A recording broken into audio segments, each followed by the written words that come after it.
Hey, this is Mark Washington, MTC Media, with the portal report, and we're going to start with Georgetown. I've been trying to wait for a while to do these because of so much portal movement here. But for Georgetown, we're going to start with something that isn't with the portal. Obviously, Kenny Johnson coming in, Ivan Thomas getting the head coaching job at Hampton. Johnson has local ties, which helps. He has stops at Rhode Island, LaSalle, Louisville, Indiana, and Townsend, but that local tie is team takeover. So Ivan Thomas was kind of in the lead of a lot of the local recruiting. Now you have replaced him with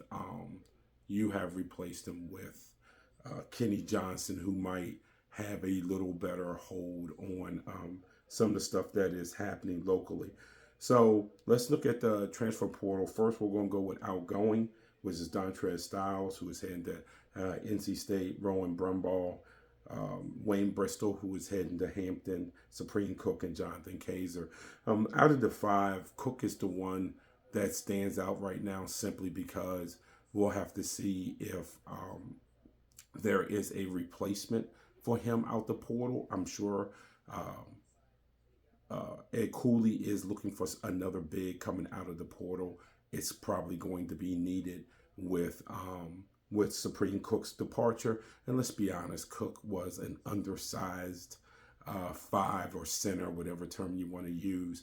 And Drew Fielder really isn't that person, and neither or that player, and neither is Thomas Sorber. So certainly getting a veteran true five should be something in the portal that Ed Cooley is looking for. Now, incoming, you have Curtis Williams, 6'5", Louisville. 64.6% of his shot attempts were catch and shoot threes. He only shot 28.7% from beyond the arc. So that's something, when you have that high of a percentage of your shots coming from three-point land, you're hoping that that's more of at the very least, the mid-30s. So a little concerning that it was in the high 20s. Now, there could have been a lot of factors in that. When were these threes taken? Louisville was down a lot. So it could have been a situation where, they're down and you're forcing threes, so on and so forth. But the 28.7 just on paper is very concerning. Malik Matt, 6'1" from Harvard.